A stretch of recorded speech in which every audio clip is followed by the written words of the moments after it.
Kahapon bumiyahe tayo ng Tanay, no? Kasi merong event yung PG1 Pinas, Yamaha PG1 Pinas, sumama tayo ron. Pagkatapos nung kanilang election of officers, dumaan tayo ng Tanay. No? This is mountain pass and river crossing. Paborito namin yun eh. Around 50 kilometers lang from here to our place, no? Meron mga 60 kilometers from Luneta, no? Landmark Zero. 60 kilometers, malapit lang, kayang-kaya ng isa, 2 oras, dahan-dahan, no? So, itong vlog natin to, ipapaliwanag sa iyo kung ano talagang kailangan nyo sa mga biyahe nyo. Na kung ano pwede nyo ring matutunan, no? Pero, kasabihin ko sa inyo, in the 15 years of our outdoor experience ko, ganito yun eh. Ito yung mga essentials, no? First and foremost, kailangan yung mga gamit nyo sama-sama. Kagaya ko, meron akong tank bag, meron akong side bag, meron akong top box, no? Meron akong backpack na lalagyan ng tent. Hindi mo na tuloy alam kung nasan yung mga gamit pag di sama-sama, no? Tapos tandaan mo, pag bumiyahe kayo ng mga 300 kilometers, ulan araw, pagdating mo sa hindi ka na makapag-isip, pagod na pagod ka na. Gusto mo na lang agad magpahinga, no? Ganun na lang kagad kasi sobrang pagod mo. Kaya ako mabilis ako eh. Pagka dumadaan kami, may nakikita ako, halimbawa nakikita ko sa GPS, malapit na kami. Tapos nakikita ko Kapatagan. Sabi ko, dito na tayo kumain sa mga karinderya dito para pagdating dun, okay na. Or, magbaon ka pa, no? Order ka ng 2 tapsilog, no? Balot mo, ganyan. Magdala ka ng tubig, 1.5 liters, ganun. So, pagkakaya mo, inom, tulog, no? Hindi masyadong exciting. Syempre, ganun ako mag-isip. Talagang ina-advance ko. Ito yung mga kasama ko ngayon. Ayan, gusto nila talaga, pag tabing dagat, maghanap tayo ng isda, no? Lobster or daan tayo sa palengke, nito, kaya lang pagka ganun style, minsan may nalilimutan.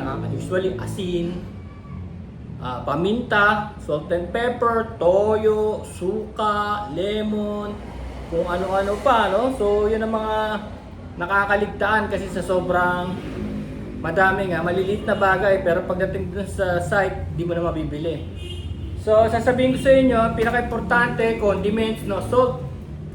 At least, na, salt. Kasi pag may salt ka na, kahit ano pa yan, baboy, beef, fish, di ba? Pag nilagyan mo na ito, magkakaroon na yan ng lasa, kahit may mga gulay, di ba? Kaysa yung plain na walang lasa, may lasa na kagad. So, ito, sinasama ko to, nor seasoning, marami rin to sa isda, sa kung ano-ano kailangan sa usawan, no? Yan, lagi kong kasama yan. Meron yan. Tapos ito, nabili ko to sa Osib, Doña Inay. So this is parang fermented na tawag dito na parang pinya kurat, no? Ano to, fermented na suka na may mga bawang sibuyas, sili, ayan, luya. Nandiyan na habang tumatagal, lalo sumasarap. Yan, oh. May tanglad pa yata yun. So yan, mura lang to. So 36 pesos lang yata to. Ganun kamura. Ang dami na ito. Dinadala ko yan. Pero nilalagay ko sa plastic bottle kasi ba mabasag sa motor. Diba? Ngayon, ito pa. Knives. Ito, 200 pesos lang to. Diyan sa mga surplus stores, no? Maganda rito kasi yung tsak. Merong pangsalok, no? Let's say may ano ka na, pangsalok to. 200. Importante. Tsaka dito, pag magkakat ka, ayan, may guide. Hindi mo yung magagawa sa mga maliliit na knife, kundi sa mga ganito, tsak. Hindi mo makakat yung sarili mo. Cut ka lang mabilis. No? Ito, napakasimple. Meron kang knife. Kailangan may may ganito. Take para hindi masugat yung ibang mong gamit. Tsaka hindi mapumurol siya, no? Hindi madamage o hindi makadamage ng ibang pang gamit, especially your tent, damit, no? So, may ganito. So, ito, binili ko to sa mga surplus shop, wala siya.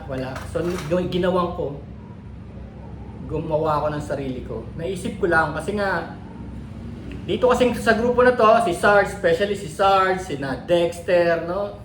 Ang daming cook sa PG1 Pinas, magugulat kayo. Tuntua ako, napakaraming marunong magluto. Napakarami talaga. So, nakakabilib sila, no? Sa mga rider, tapos mga chef. Bilib ako sa gano'n kasi birang-bira marunong magluto dito. Minsan sa isang grupo ng mga 20, isa lang eh. o dalawa lang marunong magluto, ganun. Hindi naman lahat marunong, you know? So, ayun, ginawa ko to, sheet metal lang. Ito pa. Ito, parte na rin to ng ano, inimbento ko lang to last week, no? Dahil nakikita ko kay Dexter, kay Sarge. Sarge ang tawag namin sa isang rider. Kasi yung isang tinawag niyang kapitan, so tinawag siya sargento. So, yun nangyari. Nagkaroon sila ng mga rango, no? Tawag namin si Sarge, ang galing nun, outdoorsman. Marami tayong video kasama si Sarge. Problema, minsan may dala si Sarge na ganito rin niya, walang sangkalan. Kung saan kami nagsangkal. Minsan kinilaw kami ng tuna, yellowfin tuna.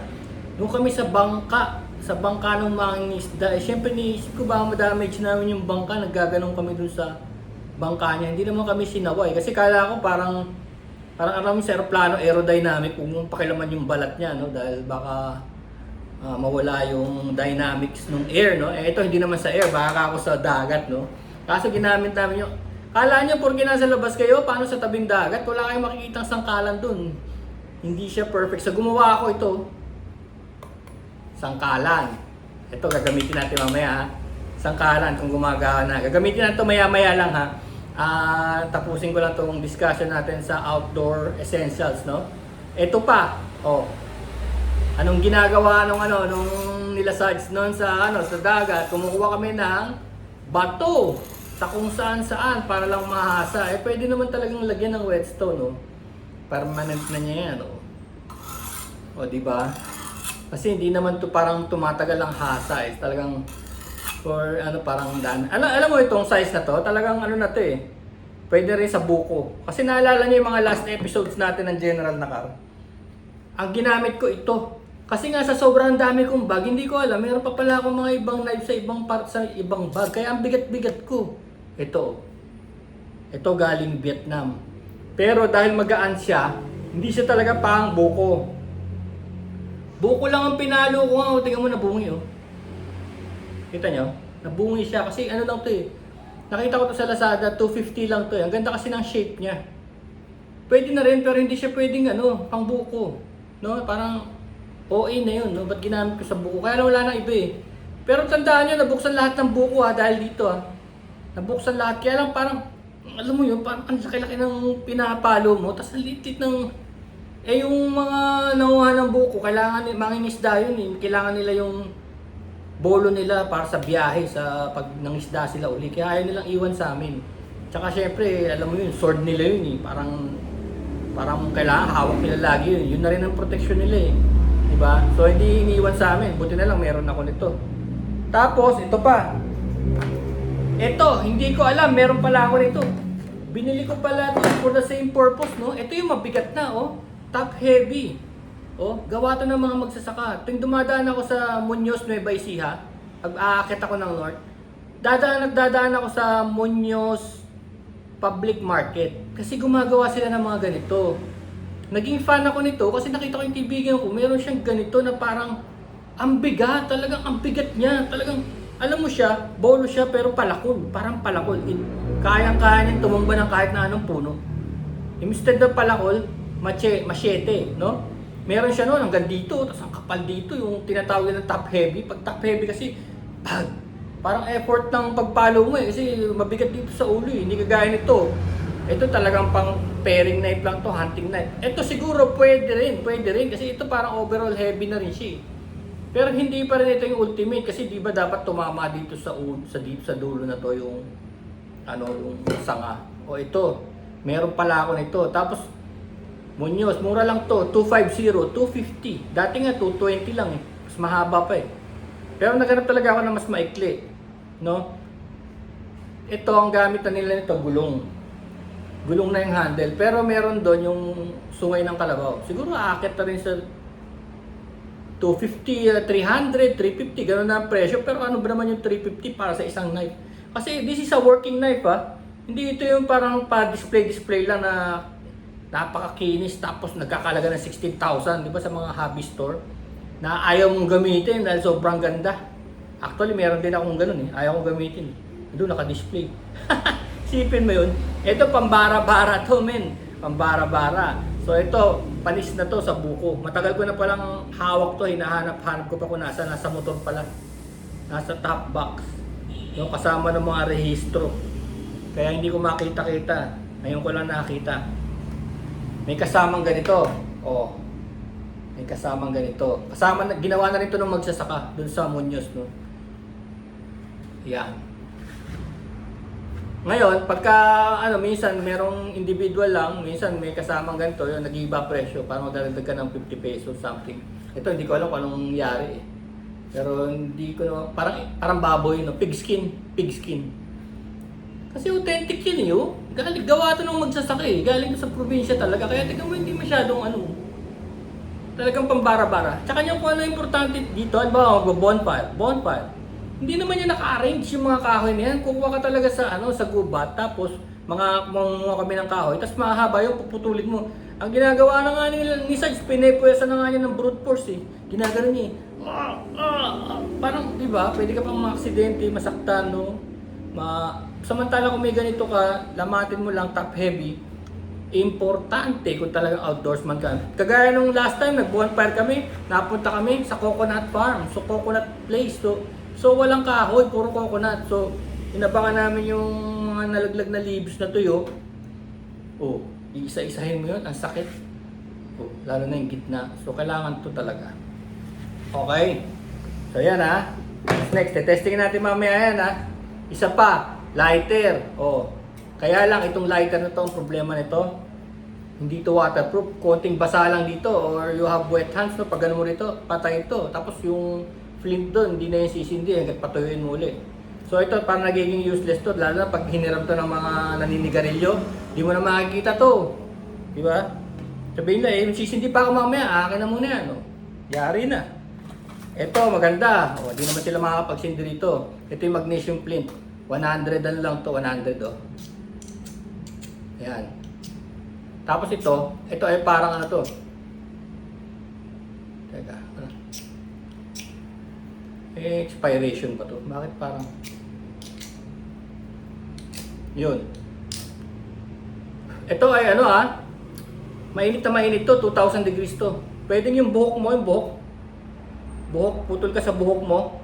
Kasi ganun mo, sisindi siya agad kahit basa. So basa to, magnesium flint. 100 lang to. Pwede yung tela ng damit.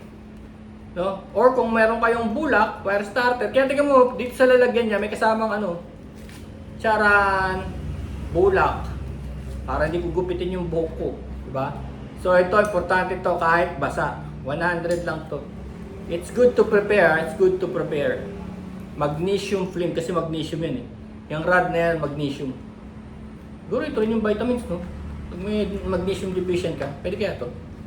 Parang lollipop yan. Baka umapoy ako. Kaya, dali lang ha. Sa uli lang muna natin ha. Para hindi magulo ha. Alright.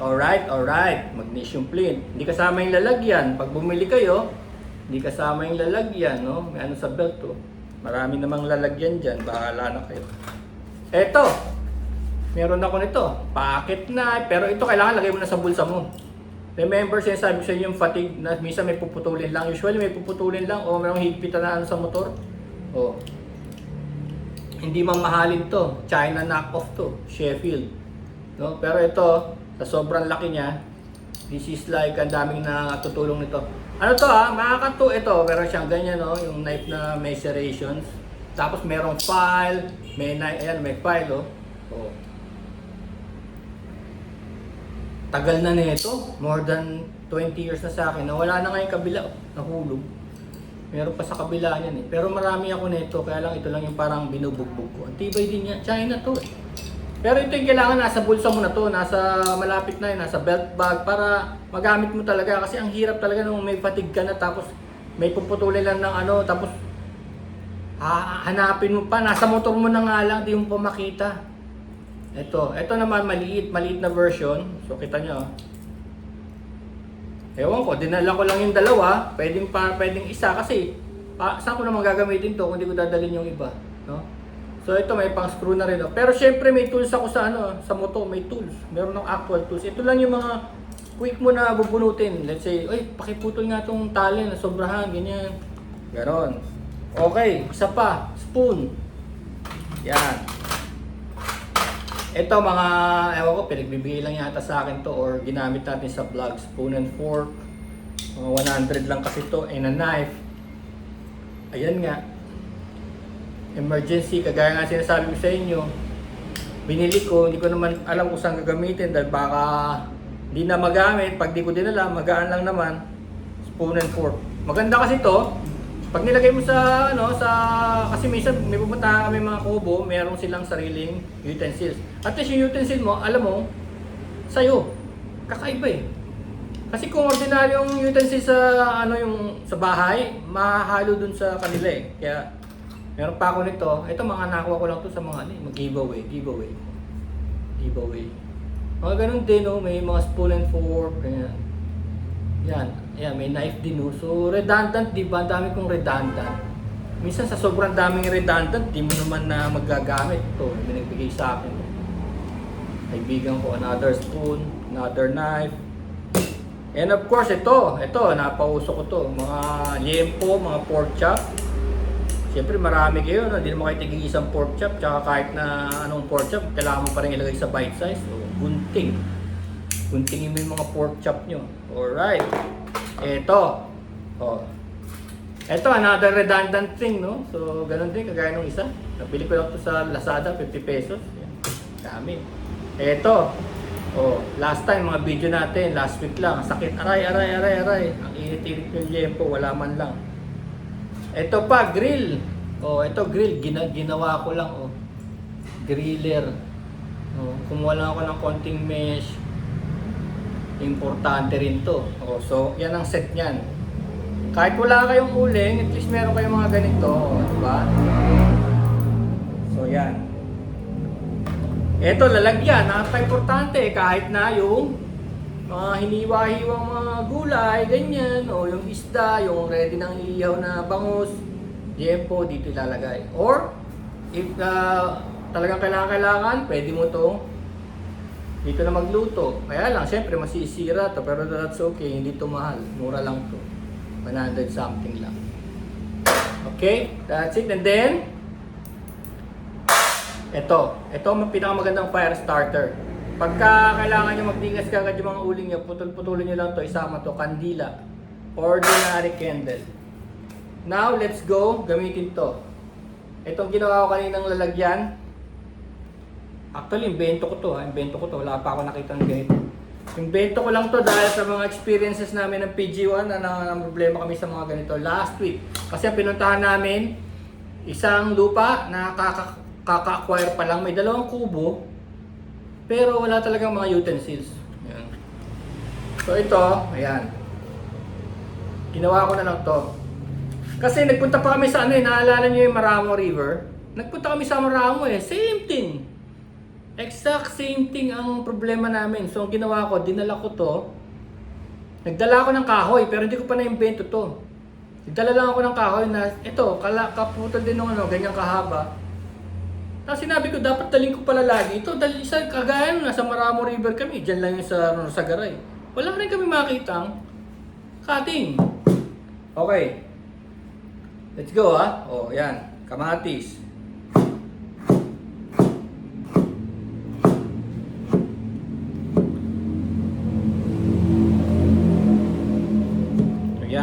You cut like that, tak. Guide, pang scoop. See? Job done, no? So, ganun din sa sibuyas. Lagyan mo natin ng mga guide. Yung guide, yung parang hiniwa na pero hindi pa true and true. Tapos sabay.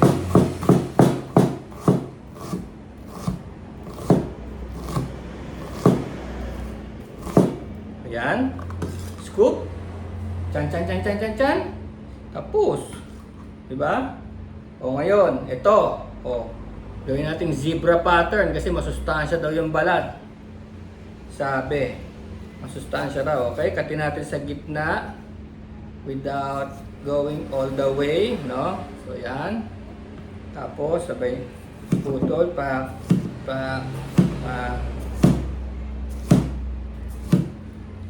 Yan.